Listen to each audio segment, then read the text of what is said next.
Welcome, welcome, welcome everyone to the Runners Roundtable. Today I am speaking to Meredith Minnick, and I am so excited to dive into run coaching with you because I feel like you and I are maybe on similar paths where we both started running in 2012.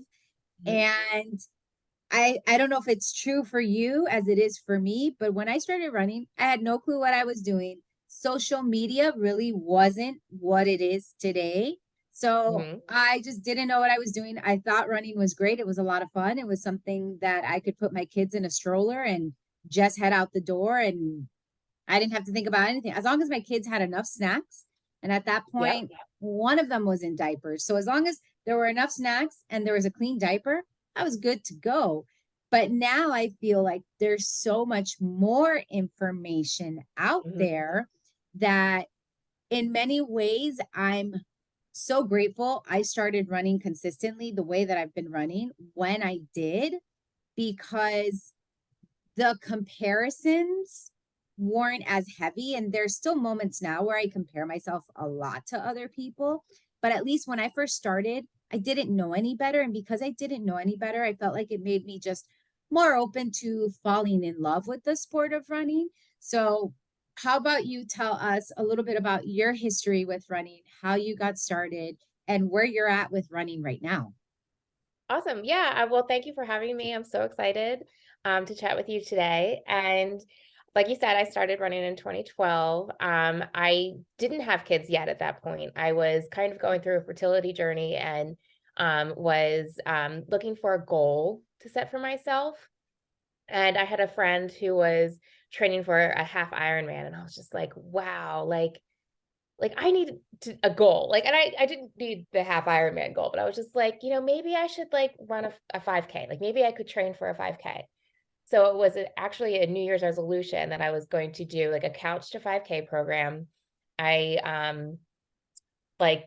started you like it was just like an app I found online, and I think I ran 2 or 3 days a week, and I kind of started with a run walk interval and kind of built my way up to 30 minutes of straight running. And I signed up for a 5K, like a local one in my neighborhood. And it was on St. Patrick's Day.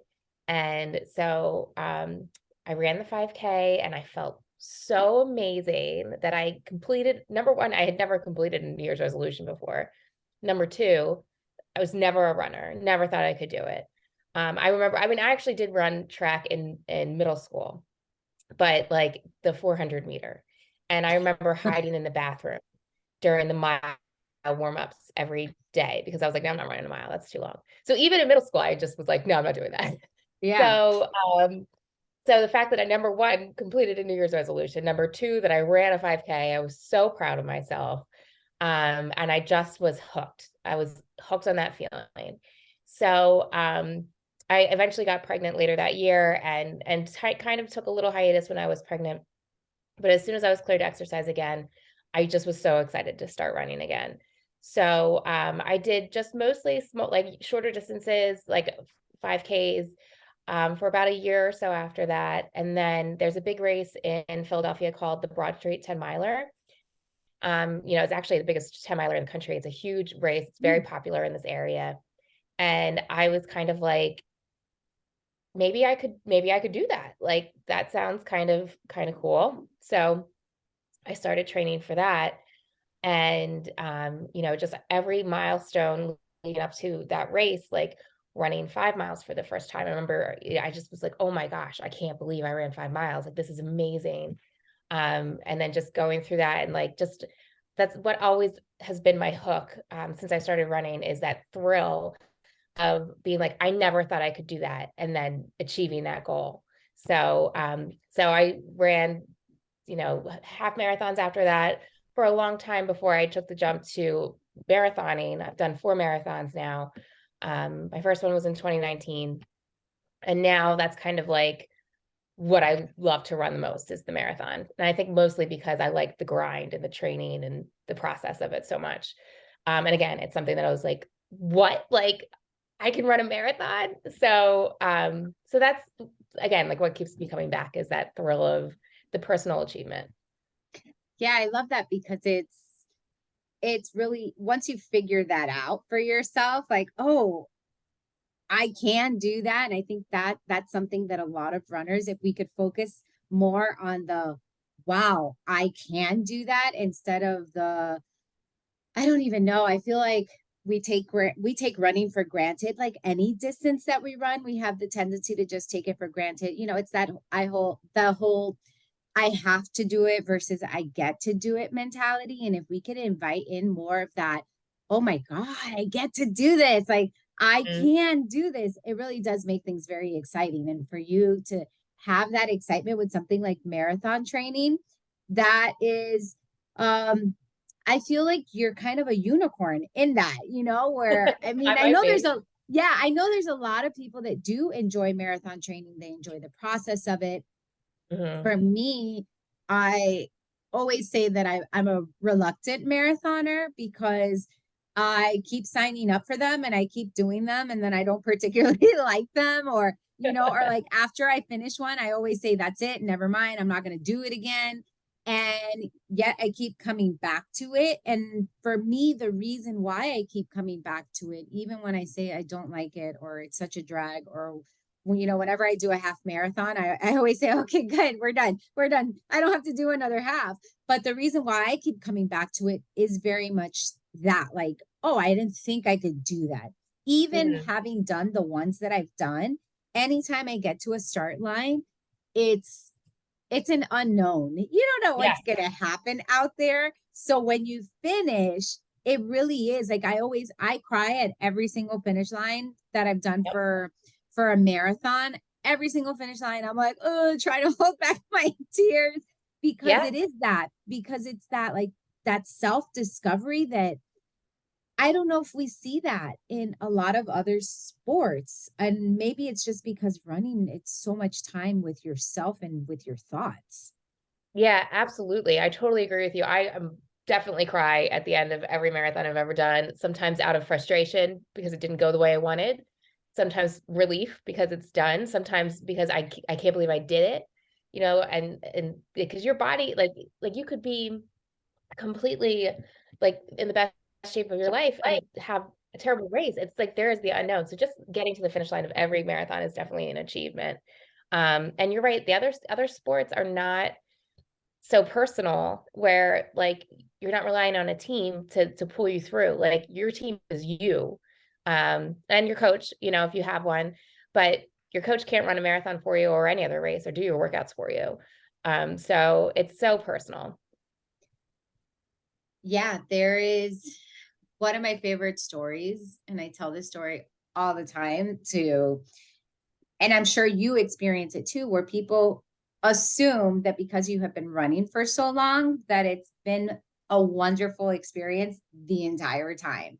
Or that, you know, because you've been running for so long, or you're so vocal about running and such an advocate for the sport, they assume that like you've never had any bad moments or challenges or any of that. So I always try to tell people, I'm like, no, I struggle. Like I Oh yeah. struggle.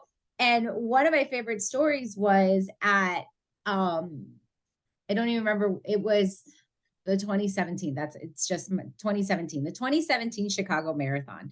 I ran it, and that race was the worst marathon race experience I've ever had. I woke up that morning feeling really nervous. No, I don't know why. I just woke up feeling really nervous, really anxious.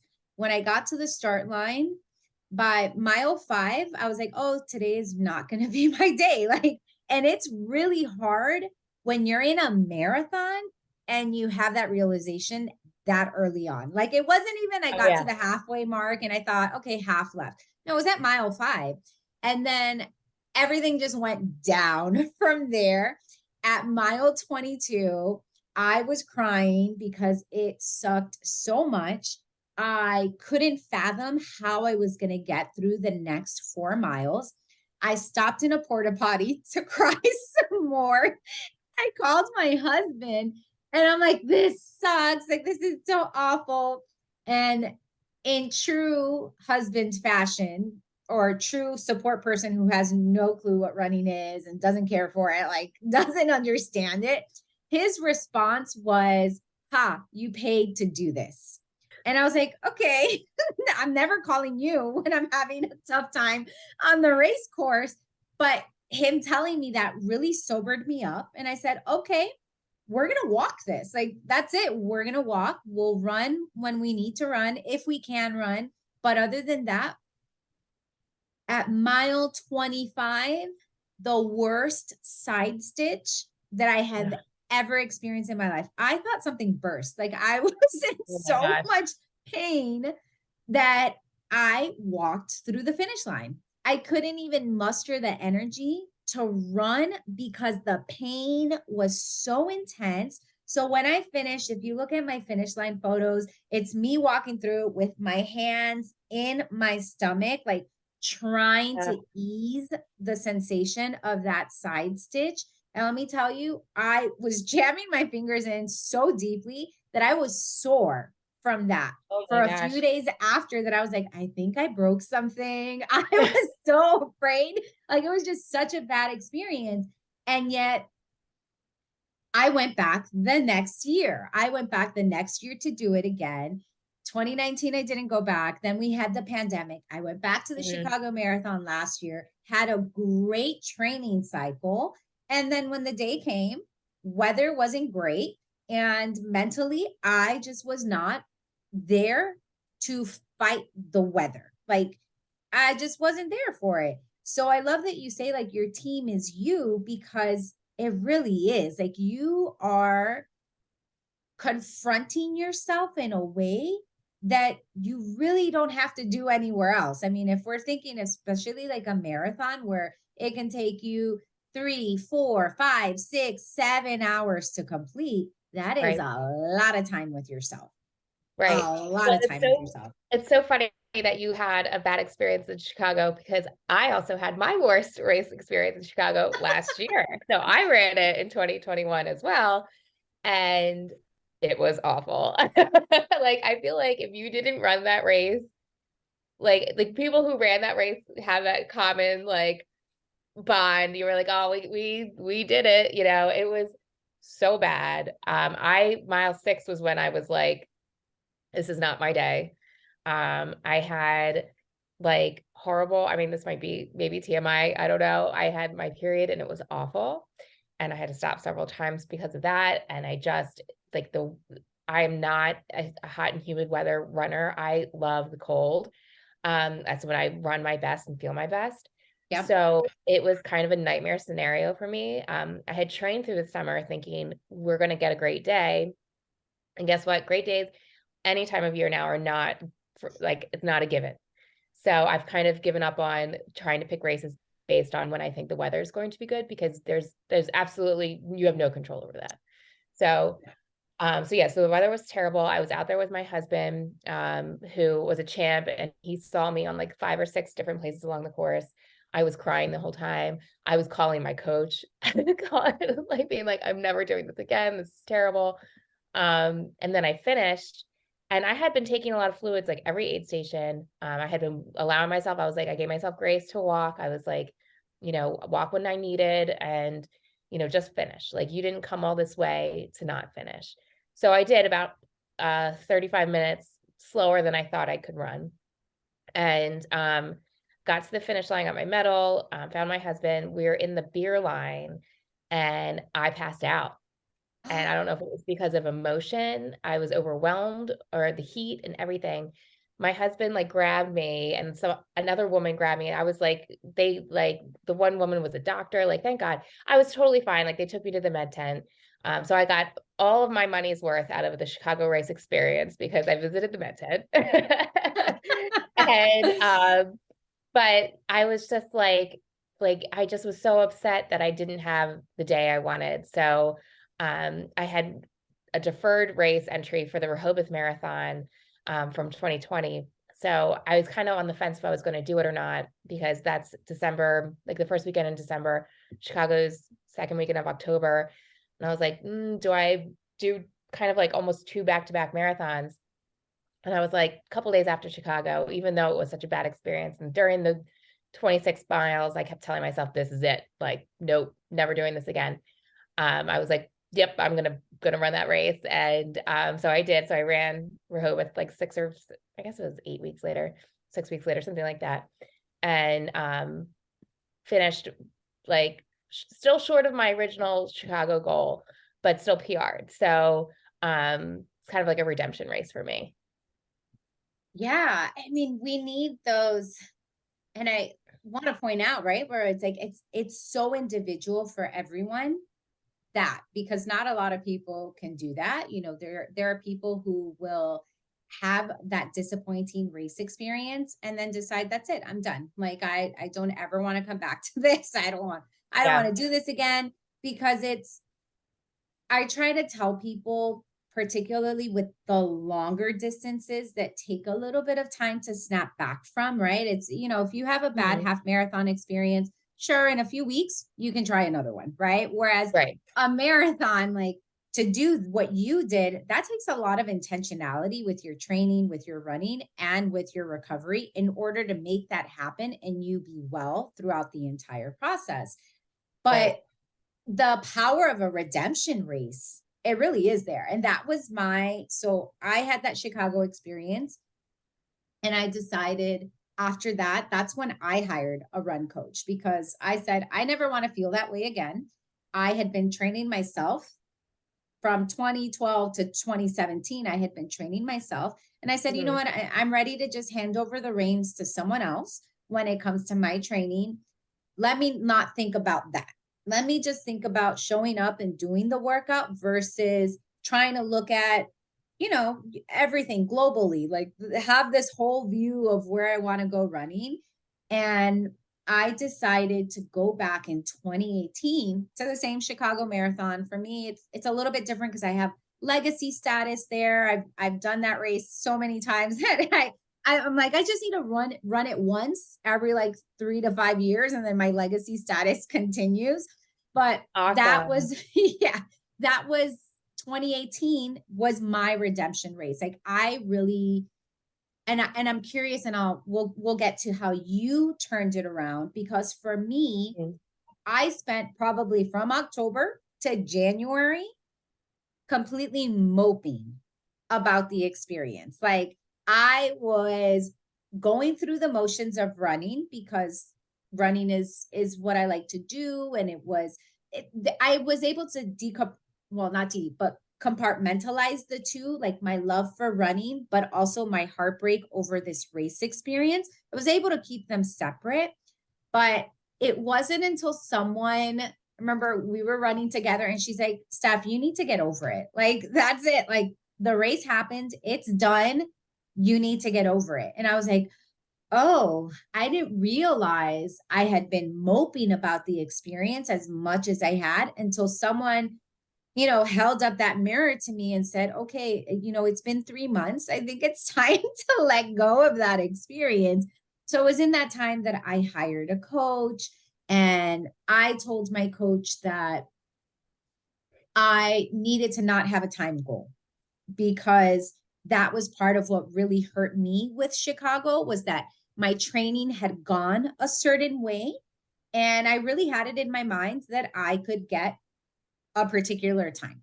Really had Mhm. it in my mind. And when you're in the race and you see it slip away, and not slip away like a little bit, right? Like you said, 35 minutes. For me, it was probably like close to an hour. That goal slipped away. Like I wasn't even within hands reach of my goal. So that was my Chicago 2018 experience, because we focused all my training on feeling. And I feel like, you know, I'm so grateful for my coach, because she must have been like, what is this? Like, this person doesn't like no paces. You want feeling? Like, how do you coach that? She's done great at coaching that, but it was very much like, I want to feel strong.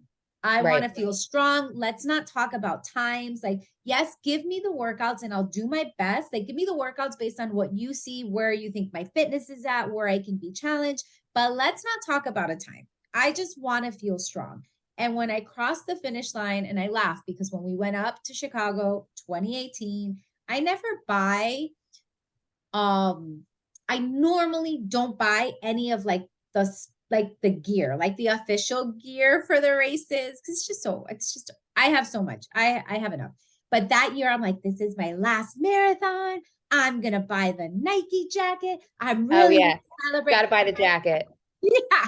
My husband's like, really? You're going to get that? Like, I have issues with Nike, but like, that's a whole different story, different topic. And Yeah. so he's like, really? You're going to get Nike? Like, you're going to, I'm like, yeah, this is my last marathon. That's it. We're like, I'm good. So I went into that race feeling strong. Throughout the race, I felt strong. I finished feeling strong. And I was like, cool. Like, didn't improve my time much, but at least I finished feeling strong. So again, for me, it took a solid 3 months to get over it. And I did not go back to a marathon until the following year as that redemption race. So I'm curious, what was the mental process that you went through between that October race and then your December race? So I think, I mean, I was upset for sure. I thought about all the time I spent training. I thought all the money we spent for me to run this race. You know, world major marathons are very expensive to just sign up for. Then it's the flight, then it's the hotel room. And then you, like you said, you buy all the gear. And, you know, this was all for me. Like this was like for me. My husband came with me, you know, but like this was a weekend all about me. So during the race, that was one of my main whys to finish was because I didn't come all this way to just walk off the course. And number two, I didn't know where I was. So even if I did walk off the course, I don't know where I could, I don't know Chicago, I would have been lost.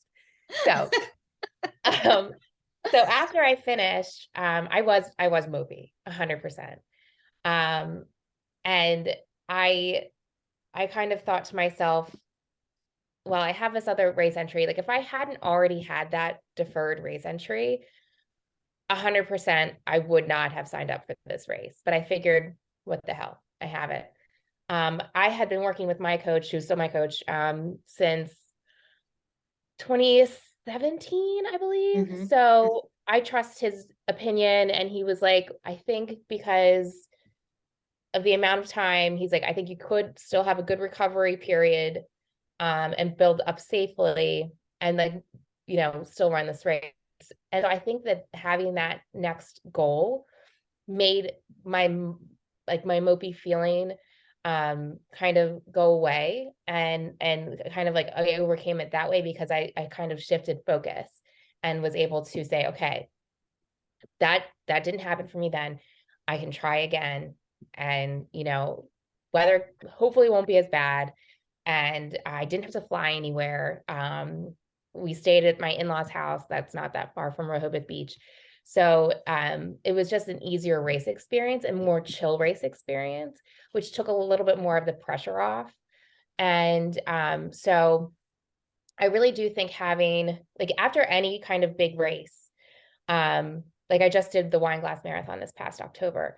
I kind of, and I tell my runners this too, it's so natural to have that letdown after your big goal race, no matter how it went. Even if you hit your goal time or you didn't, you had spent so much time working on this that it's almost like, you know, the crash after your wedding, or like, you know, you don't have, like, it's like you didn't get the honeymoon, like the day is over and now it's just kind of like, what do I do next?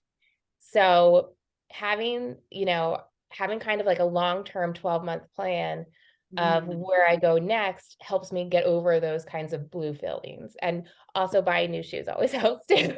Yeah. So that's also another tradition I have after a goal race. I buy new shoes. I And think I'm gonna retail take that therapy. on for myself. I Yep. absolutely love that. Yeah, new, you know, retail therapy, new shoes, new goals. Just always having something to look forward to. And you know, but that's also saying like running for me is for fun. This is not, you know, I'm not a sponsored runner. This is not my job. And this is for like my passion and my hobby. And so if it's not fun anymore, then I'm going to step back and reevaluate, but I'm still having a great time. So that's why it helps to have this long, you know, the long range goal plan to, kind of be like, okay, now what's next? Like new goal, let's go.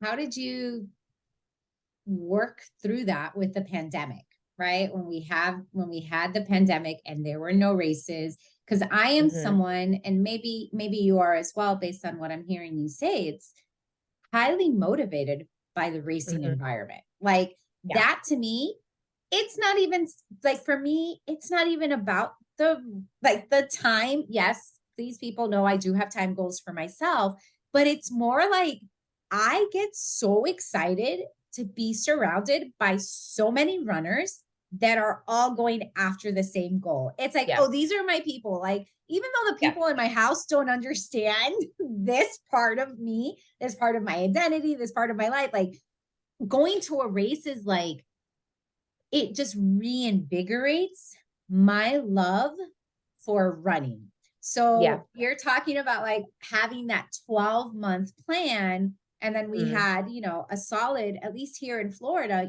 a solid 2 years where Mm-hmm. no racing was happening at all. So how did Yeah. you get through that period of time? Or what did you do for yourself to keep yourself having fun with running? So, yeah, that's a really great question.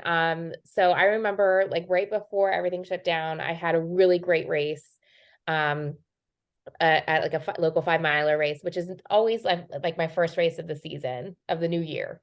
And I had an awesome race, and I was so thankful looking back that I had that race experience, because then I didn't race again until, yeah, I guess it was a year and a half or 2 years later. And I had been training for a half marathon PR, for a race in March that obviously got canceled. So that first month of the pandemic, I just was really running for something that I had control over. I felt very out of control. I'm sure like so many people did. Like you didn't know what was happening. You didn't know what was around the corner, trying to keep your family safe. And so that was something that really helped me mentally, just have control over, okay, I can still go out and run my my miles. And I kept them mostly easy during the pandemic, like early spring months, spring into summer months. And I just kind of was like, well, I always have a mileage goal for the month. I'm just going to work on making sure I hit my mileage goals for the month.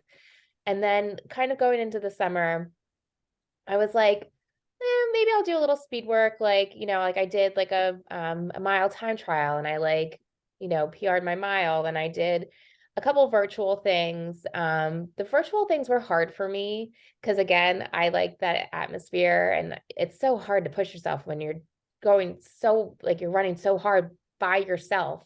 Oh yeah. It's very hard to push yourself. So I did do some of those virtual races, but most of the ones that I had done, like the races I had signed up for that went virtual, I completed the miles, and some of them I pushed myself, and some of them I just kind of ran for fun. So so I kind of, did a little bit of just reevaluating also my priorities with running. So before, it was always, like I said, like training for these races. And I used to do like a race a month. I was racing too much, honestly, in my opinion. And what the pandemic did was really help me reevaluate and put emphasis on different goals. And say, and then knowing that, hey, I didn't need a race to train for to get my butt out the door. Like that motivation came from me. So that has also helped me just really focus on the big goals and like reevaluating priorities. Yeah, I mean, I had a very similar experience where it was a half marathon uh the week before. So March 13th is when everything shut down here. That Yeah. Sunday before, I had done a half marathon, and I think without even realizing it and hearing you say it, where it's like, oh, that racing experience really did get me through the first Yeah. bit, because at least it was like, okay, that memory of racing was still fresh. In the beginning, we really had no clue what was going on. Um, the pandemic definitely helped me get comfortable with waking up very early to run, because there was so much unknown that I was like, wait, I don't want to run when people are running. I don't want to be outside. So, I mean, I was running incredibly early, but I think similar to you, it was definitely an opportunity to reevaluate my relationship with running and the Mhm. priorities I had with running. And that was something that the other day I was talking to another coach and I'm like, I haven't had a PR since 2016. And I've said that a few times. And I'm like, wait, why am I even like bringing that up when we had, 2 to 3 years without racing or Right. without those opportunities to test fitness? Because for me, in the pandemic, running was how I stayed grounded. Like running Mhm. was the thing that was constant for me when everything else felt really chaotic, right? Yeah, Like, absolutely. so it's even now I'm still processing what the pandemic did for me as a runner. Like, Hmm. having these conversation helps me fully grasp, like, okay, what is my relationship with running? One, but also what are the stories I've been telling myself about myself as a runner when, there's been so much that's happened over the past few years that I feel like for some people has solidified their relationship with running. And for Hmm. some people, it's been like, yeah, it's not my thing. It's a very, running is so hard that it is hard to stick through it. And I totally understand people when, they say they have trouble with like getting into running. And for me, I'm always like, oh, find your community, like find community. And it's like, oh, wait, but we had a couple of years there where I couldn't say go find community at Right. all because Right. it really wasn't an option. So how would you define your relationship with running today? Today my relationship with running is, I think it's something that makes me feel strong. It makes me a better wife, better mother, better employee. And it also gives me a sense of joy helping my athletes achieve their goals. And I feel like it's something that, I mean, I don't want to say it's all of who I am, but it makes up a lot of my personality and my, people say like, oh, you run marathon and it becomes your entire personality. Well, it kind of does, but it makes me feel so strong and empowered, and I love, I think it's a healthy relationship with running, because I'm able to say if I have a bad workout or a bad race, it's okay to feel sad about it. It's okay to kind of be like, oh, but I give myself like a kind of a period of time where I'm allowed to feel that way, and then I need to move on. So I do think it's a very healthy relationship, and it's something that brings me a lot of joy, and I love to share that with other people. Yeah, I'm a big fan of pity parties. I always say that. It's like, have a pity party, just don't stay too long. And I think Hmm. that is part of being a runner, is knowing that bad runs are going to happen, bad Yep. races are going to happen, and we can have that pity party. And I say this now from my personal experience where it's like, oh, after Chicago 2017, I had that pity party, but I started to make that pity party a home. And that's Hmm. not helpful. What's helpful is, okay, have your pity party. For me now looking back, it's like, oh, instead of taking it as an opportunity to learn like what did work, what didn't work, I so focused on what didn't work. And in trying to bridge the gap between my expectation for how the race would work out and the reality, that I didn't let it just be, right? Where it's like, okay, you have a bad workout. It is what it is. We move on. And Right. sometimes, if we're able to step back enough from a bad workout, you'll realize that, oh, yeah, well, you haven't been sleeping well for a week. Or how about you had this big project at work due? Like, running is something that is very, very responsive to how we show up to in other areas of our Right. life. Right. So, And I think that is also been like one of the benefits for me of being a coach and having a coach is that the coach is more objective about your performance, and is able to, at least in my experience, say, hey, think about, even though this was a bad race, think about 3 things that you can take away from this race and be proud of. And that also helps turn things around. And I do that with my athletes too. And talking about goals, like let's have some non-time specific goals to make sure that whatever happens, you can still find something to be proud of. Yeah, that was something that was incredibly instrumental to me last year. And it seems like it was something very instrumental for you as well after Chicago, where I remember I don't even remember what mile it was, but if you remember on the course, Goose Island had like a van and they were handing out beer. Like I stopped, took a selfie with the beer and sent it to my coach because prior to that, she had texted me with, I don't even know, but like something along the lines with, I'm watching you. You're doing amazing considering the weather. You're great. So I sent her that picture and I was just like, you know what? It is what it is. And I love that you bring that up. And we'll get to your coaching story right after I say this, because it's so true. Your coach is as invested in your running and in the sport of running that their words really do matter, right? Mm-hmm. Like here is someone who gets the effort, who gets the struggle. So when your coach says, I'm proud of you, I feel like that carries more weight. Like my husband could say he's Oh proud of yeah, me, but I'm like, when he says he's proud of me about a run, I'm like, yeah, but you don't know what I had to endure out there. But when a fellow runner says it, you're like, yes, yes, yes. Okay. exactly. So tell us, how did you become a coach and where are things with you now with coaching? How have you evolved as a coach? Because obviously you as a runner, that identity, that part of your personality, it's going to come into that coaching Yeah. hat that you put on. So tell us about Yeah. that.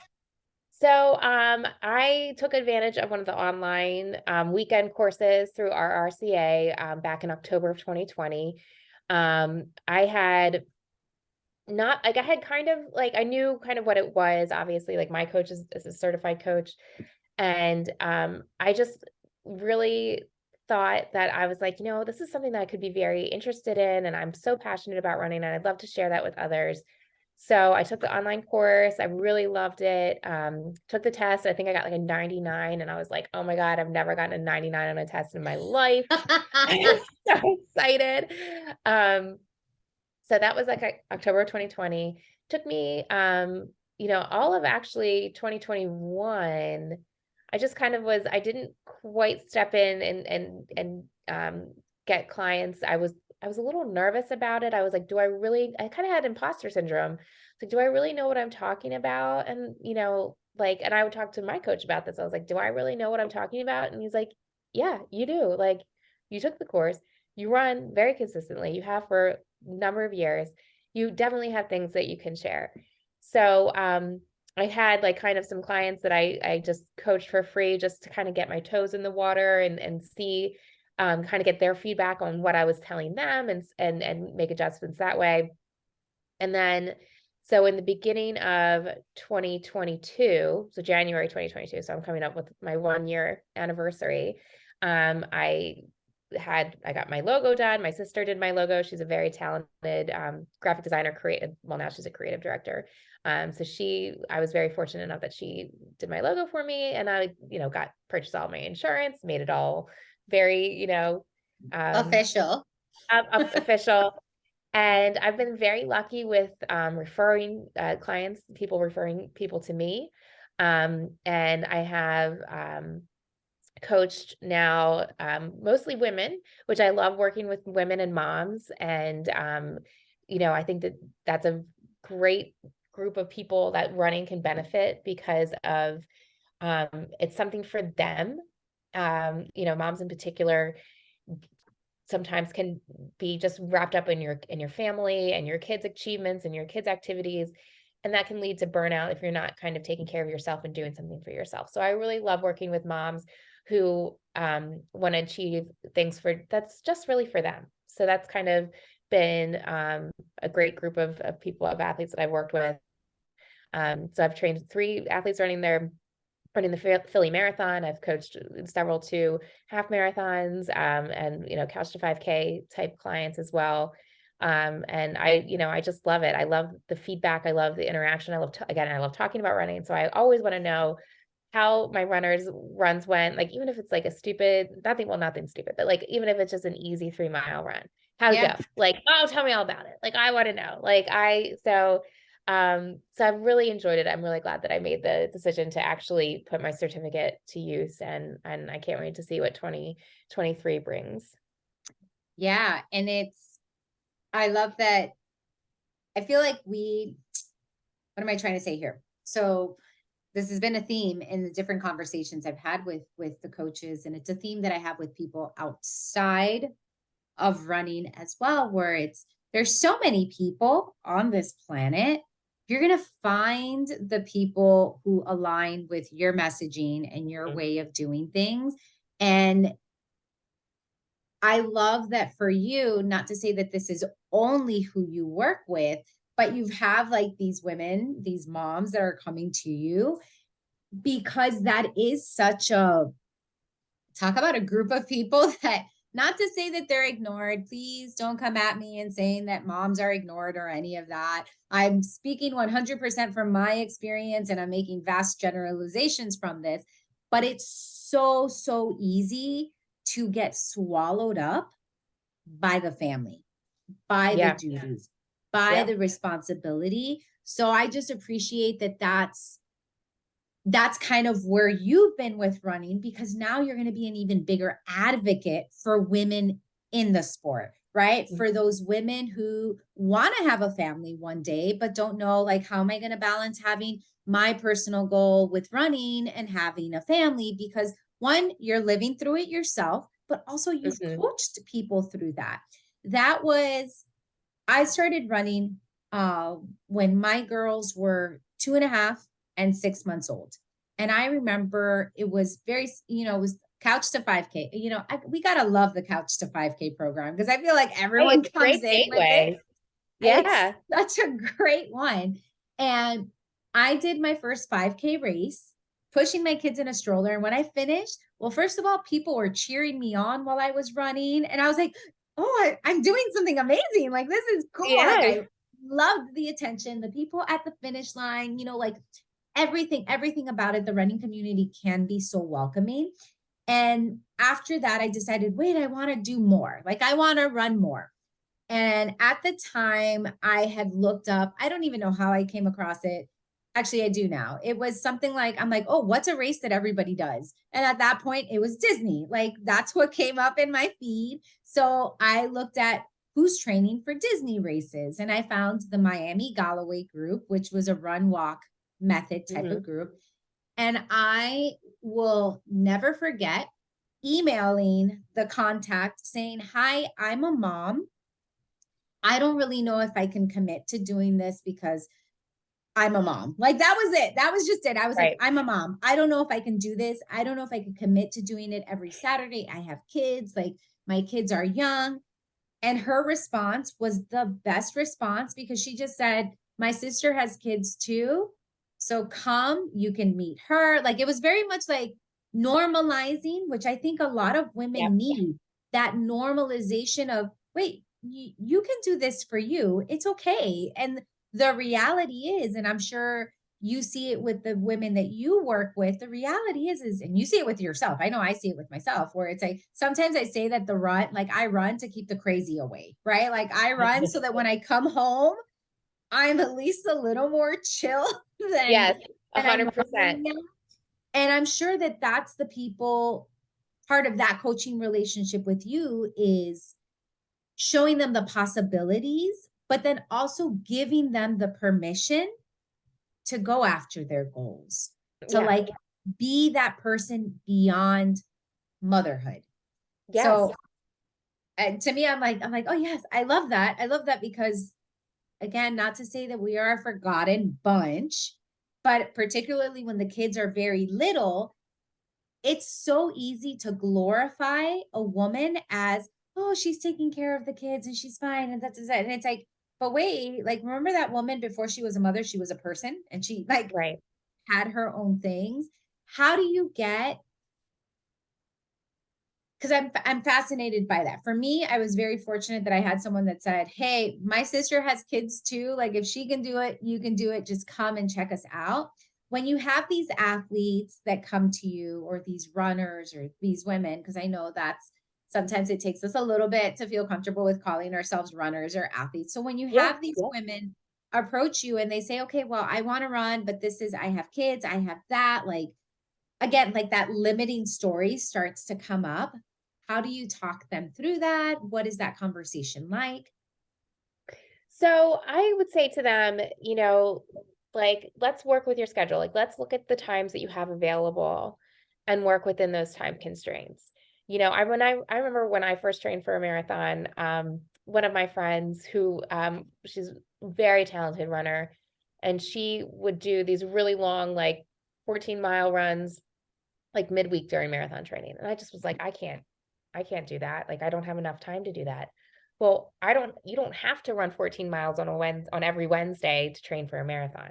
So I kind of meet where these runners where they are, and we build a plan that works for them and makes sense for them, and talk about goals and talk about achievable goals.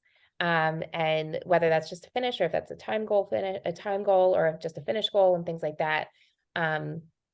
Just like building a schedule that works for them. And like, that's where I think a coach is so helpful, more so than a online training plan, which, I love that they're accessible. Like, again, we all started with the Couch to 5K, but when you get into, like, a paper program isn't going to be like, oh, you couldn't run today, you know, let's talk about what that means in the overall picture. Because I'm a big fan of, and I hope I'm answering your question. Maybe I'm rambling. No. But I'm a big fan of, like, say one of my runners is like, hey, my babysitter canceled. I can't get my run in today. I'm like, okay, let's look and see what we can adjust later on this week, if we need to adjust to put it in there, or maybe it's okay to skip. But if a runner comes to me and say, I just was so tired, I can't get out of bed, I couldn't do my run today, I will always say, we're not going to make those miles up. If you miss a run because of a work commitment or a babysitter conflict or something like that, we can work about it. But if your body is telling you, because you're so tired and you just couldn't do it, like, you need to listen to your body. And that's where I think it's so, like, people think that coaches are just for elite athletes, or very, talented runners, people who have these, OTQ dreams or BQ dreams. And that's not true. Like, someone to, like, help you and guide you safely through a training program is so valuable. And I think so important for women and moms trying to fit in an activity for them within their schedule. Yeah. And that, I mean, it answers the question perfectly, because what you're highlighting is the flexibility that is Hmm. required to work with that particular population. And it's Hmm. also hearing the way you're speaking, I'm like, yeah, you really do partner. Like, you are working Yeah. with the people, and it's true. And, these online programs, they're great. I think they're really, really helpful if there's nothing in life that is chaotic, right? Right. Like, if you can follow that plan from start to finish, that's great. But if and I feel like kids are the biggest wild card that you can throw into anything, because it's Yes. like there are days where I'm like, this is why, oh God, this happens. It was like a few weeks ago where I had a certain plan for my day. And then all of a sudden, one of my kids couldn't go to school. Right. And that's it. There went the day. There went the plan. There went everything. Everything that I thought I was going to be able to do, I couldn't do. And I feel like it can be very easy to beat yourself up about not being able to do it. But when Right. you have a coach, particularly one like you, what you're giving them is permission to let life happen. Right. Right. And And not I, thinking that just because you miss one run, that your whole training cycle is gone. And if you look at a paper program, it's kind of like, oh, well, I have to make that up because this is what I says I have to do. And that's not necessarily true. so I was going to say, that's also something that I really appreciate, because we runners have, not all runners, but we runners have a tendency to be like, oh, if I miss the run, I need to make it up. Like, so if I Mhm. miss my 3 mile run today, on Saturday, instead of 10, I'm going to do 13 to make up for Right. those 3. Right. Like, and okay, yeah, if you hear me say that and you're like, yeah, that makes sense. But the coach is going to tell you, but you don't need that. Like for Right. the goal that you have and for what you're trying to do, and even just the purpose of that run, adding on the extra miles it's maybe it won't do anything, but maybe it will harm you in Right. the long run. So Right. I love that because it is running is a part of life. Running is not life, right? Like running, Mhm. it's like you said it, like it makes up a big part of your personality, but it's not the wholeness of who you are. So Right. hearing you speak, I'm like, oh yeah, that's right. Like if you miss a run or you're too tired, or even just, oh my God, just, a coach that says, hey, if you're too tired, it's okay. Let's skip it. It's fine. Yeah. That again, it's the permission to be in that experience of you're too tired. It's fine. Right. It's good. Right. Your body, like, you know your body more than anyone else. So it's just, it is. It's the permission to step back and having someone that is your partner and is your teammate trying to help you get to your goal, like saying it's okay, I think is a very valuable asset. And then also like just, being able to, I like being a springboard for questions. I like to, I love to be a cheerleader. Like it's so fun to be on and the word journey, I think, is really overused these days. But I kind of am like shuddering that I'm actually using it twice I now know. in this I'm podcast. the same way right now. I'm like, oh, I don't want to I don't use really it, but like the it word makes journey. sense. But it's like, it's exciting to be along for the ride with these athletes that I'm coaching. It gives me a lot of joy and to be a part of their experience. Yeah, and I mean it makes a lot of sense, right? Because your own love for running is very much so rooted in the sense of, oh, I didn't think I could do that. And Yes. here with the people that you're coaching, and we're speaking specifically to like the women and the moms that you're coaching, Mhm. that is exactly what you're gifting them through the training process of like, oh, you didn't think you could do this, but you can. And it really does. Again, I think back to my experience when I first joined that Galloway group, it was, I didn't think I could do it. I didn't think I could fit running into my life. Didn't think it was possible. And then I met people who showed me, one, through their own lived experience that was possible, but then also through their words, encouraged me. Like it was really my very first running partner. I remember we were running and here in Miami, we don't have hills, we don't have bridges, we don't have any, like we don't have hills. Right. What we do is we have bridges. And there's Yes. this one bridge called the Rickenbacker Bridge. And I remember running up this bridge with her. And I was telling her, I'm still, again, very new to distance running at that point. And I remember telling her, I don't think I can do this. Like I'm glad I'm here today, but I don't know if I'll be able to come back. And I told her I have 2 kids. And her response was so great because she didn't even sugarcoat it. She was just like, you're bullshitting yourself. Like, if I can do it and I have kids, you can do it too. Like, you're parenting with somebody for a reason. Let that Right. person handle the kids while you do Right. your run. And it was also that person who kind of checked me. And again, I'm very big on storytelling and like, what are the stories we're telling ourselves? And it was that, like, it was my running person, like my running partner, she checked that for me. So it's also, when you say like you're a cheerleader, that you support your athletes, that's also part of it, of like, again, letting them know what's possible, but then also saying, okay, but what else can we do here? Maybe Right. not a direct challenge like that woman challenged me, which No, but I I've love been her to this day. yes. Like I've been there on the receiving end of kind of a little bit of tough love.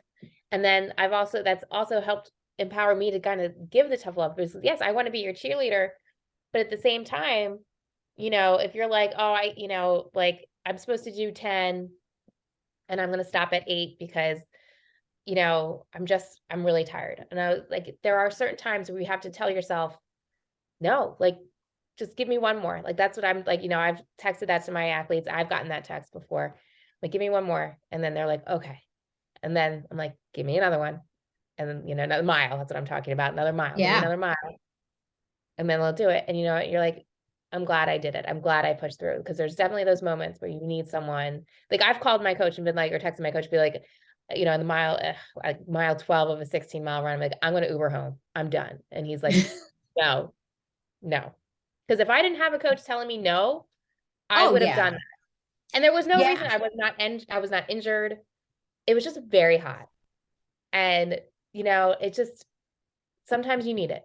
And like, you'll know when you need it, and when you're kind of giving yourself some bullshit, and you'll Yep. know that you need to keep going. And it's like that little voice that helps you accomplish it. So, Yeah. I remember I had a run. I forget. It was a 15-mile run. And this was a few years ago. And I was running with one of my friends. And I told her, I'm like, I need to walk. So we started to walk. And at one point in that little bit of walking, I told her, I'm like, you just go ahead. Like, I'm not feeling this today. Not whatever, go. And she asked me, is it your body that's hurting or is it your mind? mhm. And I said, it's my mind. And she said, okay, we Yep. keep going. And I said, Yep. oh, okay, I guess so. And I think that is part of it too. Like, part of these, having either with your coach, with the people that you run with, that element of tough love is so necessary Mhm. to snap you out of that. Because, talking about your athlete with the 8 miles out of Mhm. 10, you already know, and I know this, and we all know this, that once you get to the 10, you're going to feel so glad that you did it. You're going to Yes. feel accomplished. Even if it was a hard run and you're like, that was awful, you're going to feel proud that you were able to make it through. But Right. yeah, if left to our own devices, oh, we'll quit. Like, there are Yeah. so many runs that I wanted to quit on, that I would have quit on, but I didn't, because one, I knew that my workout was going to get sent over to my coach, and I didn't want to deal with the questioning of like, why didn't you do it? Is everything Right. okay? Right. Right. Like, but Right. also when I run with other people, where it's like, okay, they're here with me. Like, it sucks. If I can say it sucks and they validate me that it sucks, then all of a sudden the weight of the run doesn't feel as heavy, because I have Yeah. someone else telling me, yeah, it's hard. I know it's hard, but can you just go a little bit further? So I Right. love that that's also a part of it for you, right? Where it's like that check-in for you after a 3-mile easy run. That's not just a little check-in. That is actually something that's really important, because it's communicating to your athletes that you care about it all. You care Yes. about the big runs, the little runs, the quality runs, the easy run. You want to know it all, because that's how you show up in support. Yes. Absolutely. Absolutely. How would you And describe? Okay, go ahead. No, oh no, go woo! ahead. Go ahead. No. I want to hear what you have to say. You were going to say I something I good. I know I it. think it was just like maybe going back towards the mental aspect of running. Like, it's so mental. I mean, I can't tell you how many runs I've been on where it's been 4 miles, 26 miles, whatever in between. When it comes to the last mile, you're like, oh God, I don't think I'm going to make it. It could be like, it's just like it happens. And it just goes to show how much uh, the mental aspect plays into running. So having that support system, is so important. Like you said, like to carry that weight of um, a bad day, a bad weather day, things like that. Yeah, huge. Oh yeah. Otherwise, you're going to spiral. I mean, I know I've Yeah. seen it for myself, and I I live in Miami, and I always say the weather rules. Like, I don't care. Yeah. I don't care how well hydrated I am. Like, mentally, I have not, and this is something that I wish was different about myself. I wish I could handle the challenge of hot weather better, but I can't. I can't. I'll still run through it, but I'm going to complain a lot about Yeah. it. Oh But my it, gosh. yeah, but it helps when someone is there. Is like, yeah, I know it sucks. Like, it is bad. It is bad, but we're doing it, and we're doing it together. or it is bad, but like you can do a little bit more. You can do a little bit more. Yeah. You're almost done. You're almost there. And again, when it comes from someone who understands the struggle, it carries more weight. Yes, absolutely. I was going to ask, how would you describe your coaching style? So my coaching style is I want to work with people who are goal driven and who um are communicative with me. I am very hands-on. And but I also like I just started using Training Peaks. I was kind of old school doing training plans just through like Excel sheets. But then I was kind of like, you know what, Training Peaks might be good. But I don't want my athletes to be caught up in data so much. And I think the Mm-hmm. Training Peaks does give you a lot of data. So it's just I'm trying to kind of do like, be hands-on. I still want you, like, even if your little workout is in Training Peaks, I still want that text to know how it went. Cause otherwise I'll like peek in, like, shoot you a text, be like, oh, hey, how was your workout? Like, so I'm very, um, you know, text me, call me anytime. I will run with you. I will show up to your races. Like, I just want to be, my coach style is very much like we're a partnership. Your successes are your successes. I don't want to say a failure, but like your missed goal is going to affect me as well. It's going to be like, I'm going to be like, oh, what can I do better? Like, what could we learn from this? I always want to learn new tips and tricks. And I'm a very eager student of running. And so I would say a combination coaching style of, that cheerleader, but also a little bit of the tough guy, like, let's go, get it done. Yeah, because you need to have both. Like, Yes. I feel like in order to communicate effectively with your runners, you've got to have both, right? Like Yeah. you've got to be able to cheer them on, but then you also need to be able, and I'm a huge fan of challenging people in Yeah. terms of like just, okay, let's talk about this. Like sometimes the challenge is just saying, hey, we're going to have a conversation right now and we're going to talk about this. And I need you to tell me what's going on. I need you to tell me what's working, what's not working. How did it feel? What could have been done differently? Is this, because the reality is that if your runner isn't communicating with you, you really don't know how the training is progressing. Right. And there's so much that, like, again, like the data, like I think people can get too caught up in data. You can have a run that looks great on paper, but you felt it was terrible. And that's not, like I'm not going to know that if we don't talk. So I want people who aren't afraid to text me because I am up at 4:30, 5 o'clock every morning. I might go to bed at 8 o'clock, but Yeah. I'm up early. So I'm always like happy to, you know, to chat. I want to have a really good relationship with my runners. This is not just, you talk to me once a month or once a week. Like I see some kind of coach offers that are like, oh, like, well, like you can only text me like 5 times a month or something like that, or one call a month. And that's not how I work. I want to talk to you more than that. I need to have more human touch points other than just looking at data and a screen. Yeah. I love that. So if someone wants to learn more about you as a coach, what is the process like? Do they reach out? And I know like in this era of social media, everyone's like, oh, so I get a lot of DMs on Instagram. So how do people communicate with you? Is there a consultation? How do you figure out whether, because like you said, the person that fits with you is someone who's open to communicating often. So how do you determine that before you start working with someone?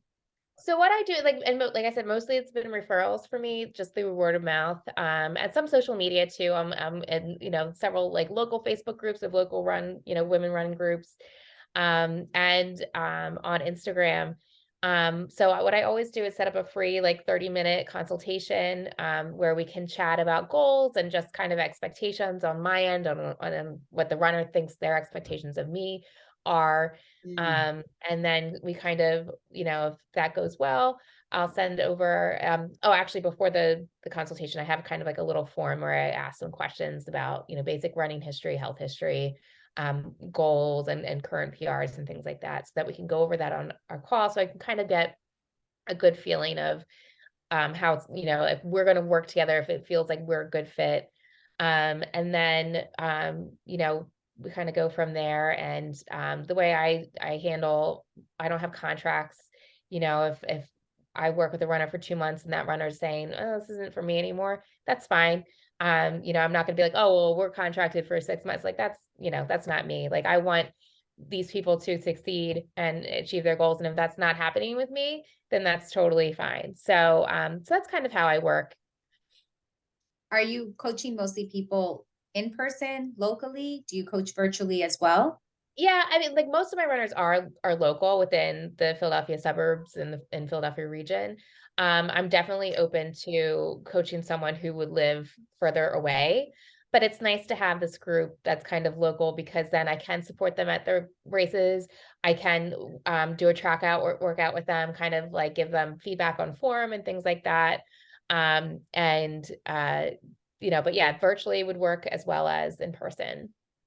Yeah, I mean, it's all the reality of this is when we're talking about this coach athlete relationship, we are talking about a relationship, right? Mhm. So like even for yourself, and that's something that I think about as well, where like I love how you said they've got to be goal driven, because that's been Mhm. something for me that's always, it's a challenge when you get people who seem to be very interested in running, and yet the goal the goal is not enough to get them out the door consistently.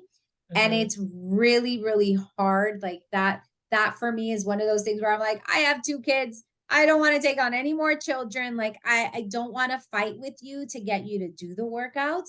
And I Right. also don't want you to feel like you need to be apologize to me if you're not doing the workouts, right? Like, but it goes back to that communication, right? So are we communicating well enough that I understand why you can't do the workout?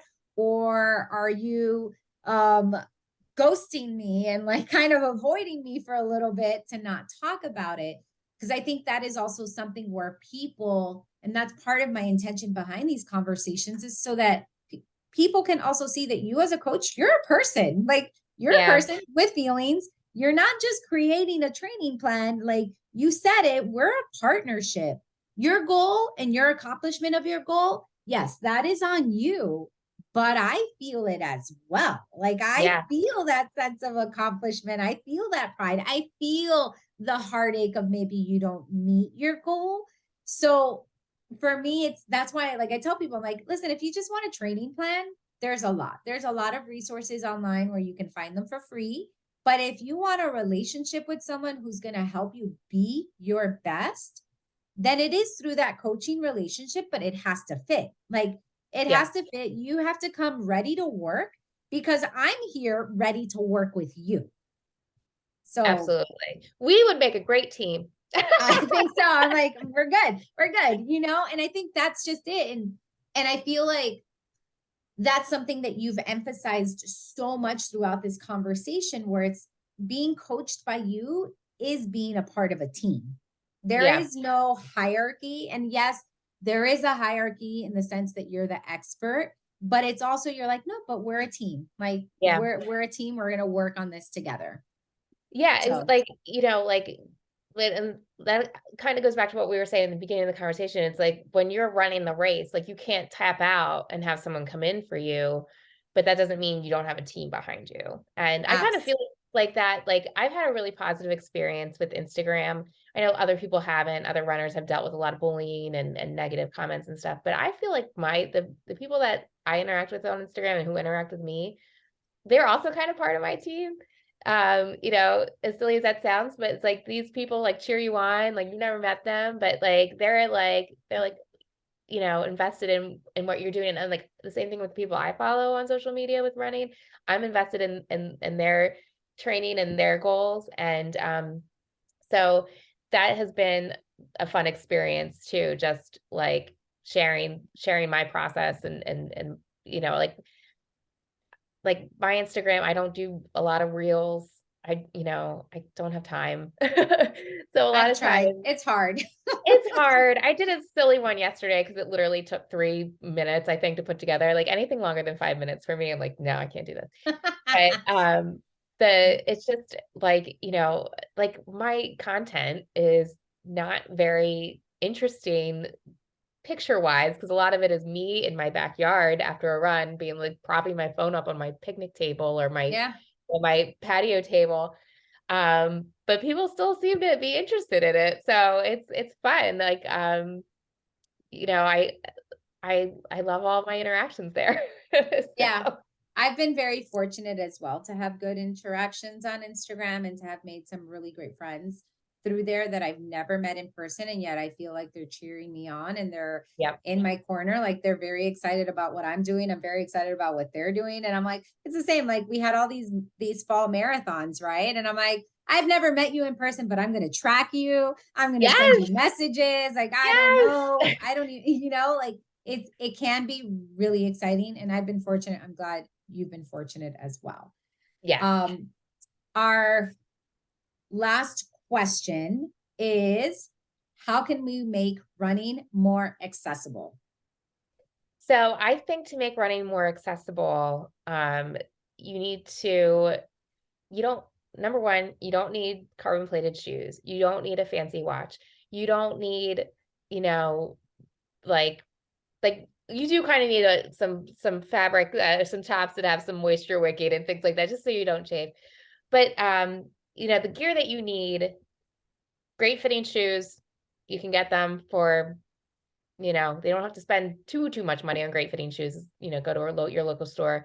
But as a community in the whole, like just celebrating people for what they're doing, how they're doing it, no matter if that's running 1 mile because that's what they can do, or running, ultra marathons. It's just, it's celebrating what you can do. It's kind of a way, I think, of making it accessible by just, lowering your expectations on what you think is what's required for a runner. Like if you run a 35-minute 5K and somebody runs a 15-minute 5K, the feeling that you get when you set a new goal is the same. That's a universal feeling, no matter what your time is. So just letting go of expectations of body types, like time, the time that it takes you to complete a certain distance. Just like, I think that can be like a more welcoming way to make people feel comfortable about what they're doing. Yeah. Listen, I agree with that because I'm always curious to see how the person answers that particular question because it can go anywhere, right? It's like, Yeah. it really can be anything. And I love that you touched upon two of the very big things, which is one, it's like your access to things to run.